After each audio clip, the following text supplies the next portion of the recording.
With so much rumor, so much talk about interest rates out there, how is that affecting our market here in Northeast Columbia? Is it up? Is it down? And when you look at the big picture, obviously you want to stay tuned to see how not only we did coming out of the COVID pandemic, but also how we are trending for the past 10 years. So you don't want to miss it.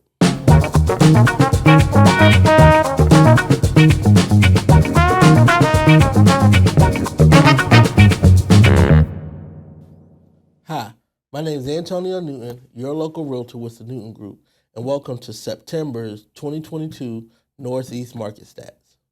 Please remember that the market stats for Northeast Columbia are only residential single-family homes.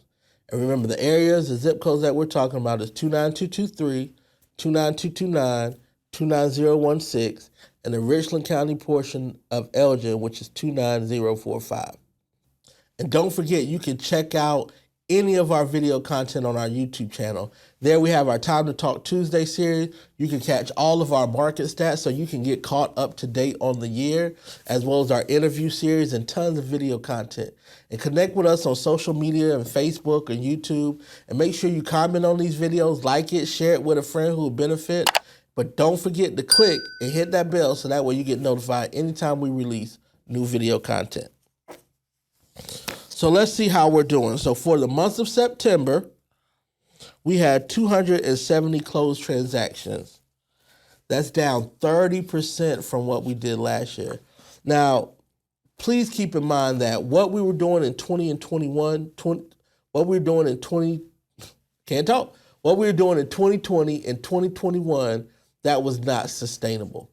No market could sustain appreciations and inventory shortages and things that high. So we knew, and we've been saying it, what goes up must come down. We can't keep going like this. Nothing can, right? So we're now coming down, and we see we only did 30% less transactions. So last year we closed 387 in September. This year we closed 270. When you look at the appreciation compared to last year, the average sales price, it went up 16%, which remember, the norm is anywhere between 4 to 7% for a year-over-year appreciation.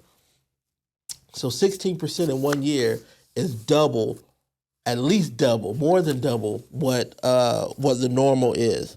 So our average sale price for September this year, $324,330 compared to $278,606 last year. And when you look at what we have available, remember, we've been in the negative. We've had less inventory for quite some time now. Well, we're actually ahead of what we had last year, with 13%. So right now we have 763 available versus 676 of last year.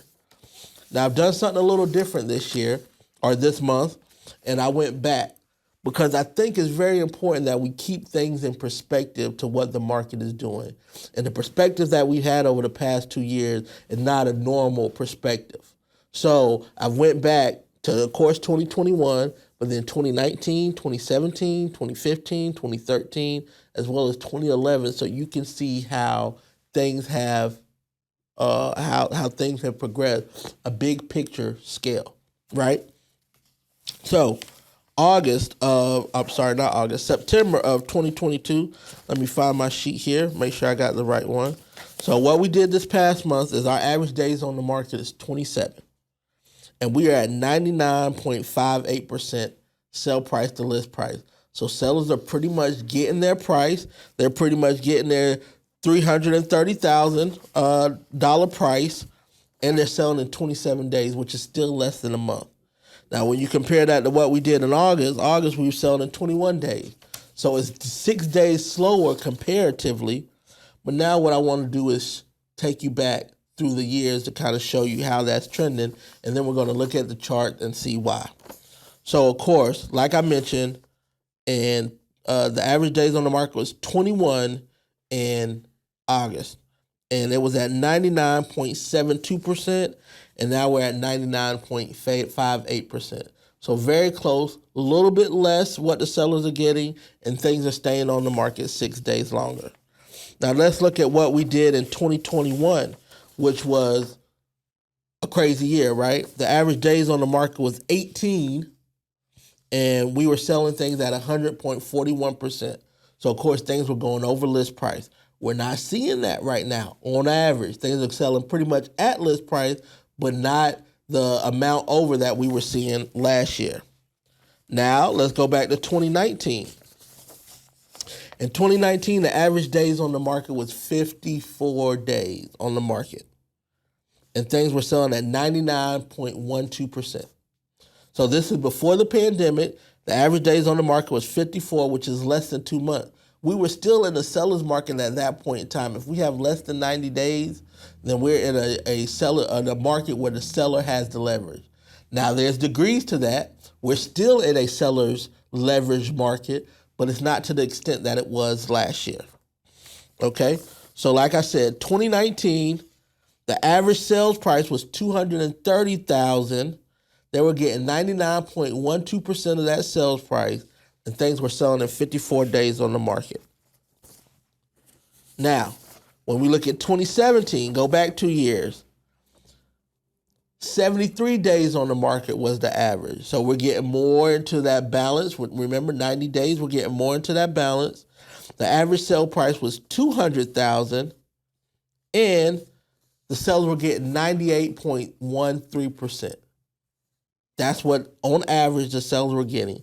Keep in mind, just for right now, 27 days on the market, 99.58. So when you look at a slowdown, is it really slowing down? I mean, slowing down compared to what it was last year, but in terms of historically what we've been doing in the Columbia, we're still very much in a seller market where the seller has the advantage. So going back to, that was 2017. Don't want to go back to 2015.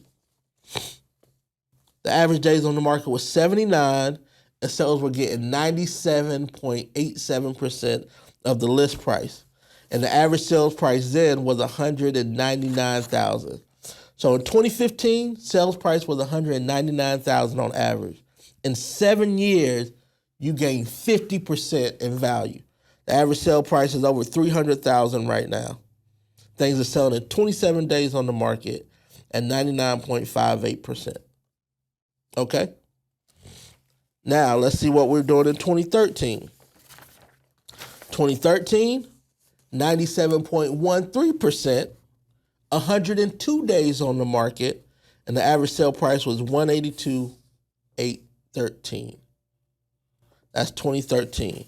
And of course, the last one that I went back to was 2011, where the average days on the market was 133.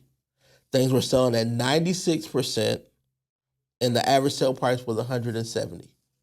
So when you look at perspective about the cool down, before we get back to being in a buyer's market or even a balanced market, we still have a ways to go.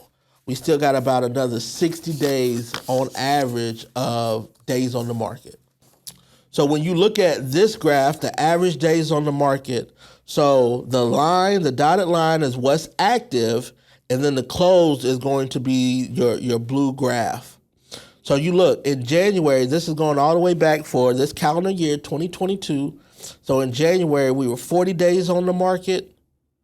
And in October right now, we're averaging 27 days. But you see the days on the market has been pretty, since about June, July, has been pretty steady there. And, just over 20 days or so. January was where it was longer. But right now, we're certainly seeing that we're still averaging where we're at in September, August, July, as well as June. So the days on the market is crucial because that tells us what the market is doing and how fastly buyers are taking or are making offers on property and how long they sit. But this one is also very telling. All right, so this is the new listings, which is in orange. So that's new inventory that we have taken in versus what have sold. So going back to January, you see we were getting and they were selling. March was really good. Almost everything, the amount of listings that we got was almost the same that we sold. So we couldn't make up the gap. In June, we made up the gap a little bit in July. But if you look now, the closed sales have dipped a little bit in September, But look how drastically the new listings have dipped. So if we have an inventory shortage, even though we may still have the same buyer demand, if the amount of available properties or new listings decreases too much, then we're still going to have an inventory shortage because there's still not going to be enough homes on the market for the amount of buyers that we have. So as we go through the rest of this year, we have to continue to monitor these stats and this data because this is going to determine how the market continue to adjust with these interest rates, with kids going back to school. Now we're getting in the colder months. So people aren't going to be looking as long. We're in the holiday months. People are saving money for Christmas. It's cold, it's wet, it's rainy. The days are going to soon get shorter. All these things will affect the market. So it's important that we continue to look at the data to see how these external factors are affecting the market. So let's look at our graph and break it down by price point this month, and let's see how we did. So as you look at it, you see that things are a lot more balanced than what we have seen them be in a very long time. But you will also see that 100 to 300 price point still don't have enough homes for everybody that's out there. So you got 21 active listings with 67 pending and 30 closed at the 100 to 200, and then 133 active listings with 212 pending and 102 closed for 200 to 300. But once you get over that $300,000 price point, you see the activity is a lot more balanced. You see that we have 197 active with only 82 closed and 149 pending. When looking at the price point of 400 to 500,000, you see there's 63 active, 51 pending, and 33 closed. So once again, you see the balance at this price point. Now, after doing research, this is largely affected by the new construction sales that we have here. So that's why that number is so large. But as you can see, once we get over 500, that market is balanced as well. So depending on where your house is, what your price point is, we are still seeing sellers have an advantage, even though we may be in a more, at certain price points and a more balanced market.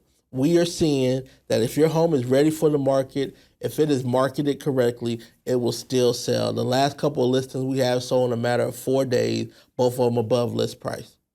That doesn't mean that's going to be the story for every listing, but we're still seeing that. Now, are we getting 15 offers like we was getting? No, but we're still getting multiple offers. So marketing and pricing are even so critical right now as we're in this transition period.